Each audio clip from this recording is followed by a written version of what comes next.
నిన్న తుంగభద్ర డ్యాంలో మన ఆంధ్ర రాష్ట్ర ముఖ్యమంత్రి చంద్రబాబు నాయుడు గారు, తెలంగాణ ముఖ్యమంత్రి రేవంత్ రెడ్డి గారు, కర్ణాటక ముఖ్యమంత్రి డికే శివకుమార్ గారు అక్కడ కొత్తగా మళ్ళీ గేట్లు బిగించి దాని ప్రారంభోత్సవం సందర్భంగా ముగ్గురు ముఖ్యమంత్రులు కూడా హాజరయ్యారు. అనేక మంది రైతులు కూడా అక్కడ హాజరయ్యారు. వాళ్ళందరూ కూడా ఓ రకంగా హర్షాతిరేకాలు వ్యక్తం చేశారు. చాలా సంతోషం. ఈ సందర్భంగా ముగ్గురు ముఖ్యమంత్రులు కూడా మేము మనవి చేసేదేమంటే, ఇవాళ కృష్ణా నదీ జలాలు వృథాగా సముద్రంలోకి కలిసిపోతూ ఉన్నాయి. గోదావరి నదీ జలాలు కూడా పెద్ద ఎత్తున దాదాపు ప్రతి సంవత్సరం కూడా 3000 టీఎంసీల వరకు సముద్రంలోకి వృథాగా పోతూ ఉన్నాయి. మరి ఆ నీళ్ళన్నీ కూడా మనం సద్వినియోగం చేసుకుంటే పై భాగంలో ఉన్న మహారాష్ట్ర, కర్ణాటక, అదేవిధంగా తెలంగాణ రాష్ట్రాలు, కింది భాగంలో సముద్రానికి ఆనుకొని ఉన్న ఆంధ్రప్రదేశ్ రాష్ట్రానికి కూడా అన్ని రకాలుగా సాగునీరు, తాగునీరు అందించడానికి అన్ని రకాల అవకాశాలు ఉన్నాయి. మరి మీరు కలిసినప్పుడు ఒకరికొరు మంచిగా పొగుడుకుంటా అన్నారు, ఒకరికొరు అప్రిషియేట్ చేస్తూ ఉన్నారు, బ్రహ్మాండంగా ఒకరికొరు శాలువాలు కప్పుకుంటా అన్నారు. చాలా సంతోషము.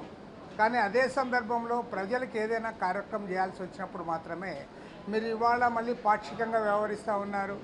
కాబట్టి ఏమంటే ఇవాళ ఏదైతే నిన్న మీరు హాస్పేట్ డ్యాంలో యూనిటీ ప్రదర్శించారో అదే రకంగా సమైక్యంగా ఉంటూ అటు కేంద్ర ప్రభుత్వాన్ని కూడా ఒప్పించి సముద్రంలోకి వృథాగా పోతున్న జలాలనంతా కూడా సద్వినియోగం చేసుకోవడానికి సరైన చర్యలు చేపట్టాలని కూడా డిమాండ్ చేస్తూ ఉన్నాం. ఇవాళ ఎన్డీఏలో కూడా కీలక భాగస్వామిగా ఉన్నటువంటి తెలుగుదేశం పార్టీ అధ్యక్షులు చంద్రబాబు నాయుడు గారు ఇవాళ మరింత చొరవ తీసుకొని ఇవాళ ఈ కార్యక్రమాన్ని జయప్రదం చేయడానికి ముందుకు రావాలని చెప్పి కోరుతా ఉన్నాం. రెండవ ముఖ్యమైన అంశం, దాదాపు గత వారం 10 రోజులుగా రోజు అన్ని టీవీల్లో, పత్రికల్లో ఇవాళ ప్రధాన వార్త ఏదైనా ఉందంటే అది కృష్ణలంక వార్త ప్రధానంగా వస్తూ ఉంది.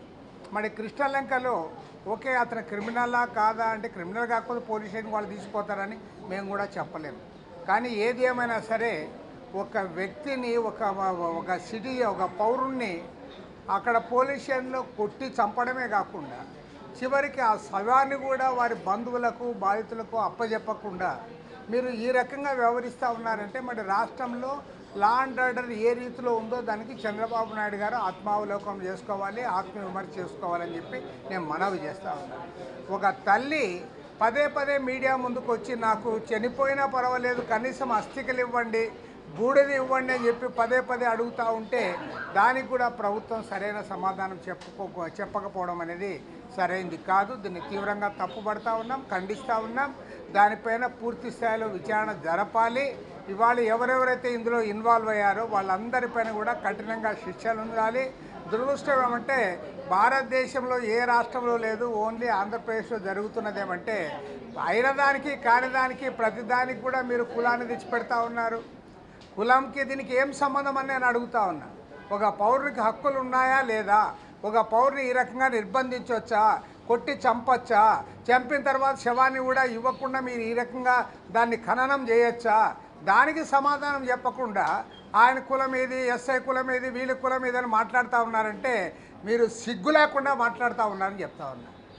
సిగ్గు లేకుండా ప్రతిదానికి కులాన్ని ముందుకు తెస్తూ ఉన్నారు. ప్రధానంగా 2 పార్టీలు కూడా అదే పని చేస్తూ ఉన్నాయి. కాబట్టి దీన్ని తీవ్రంగా తప్పుపడతా ఉన్నాం, ఖండిస్తూ ఉన్నాం.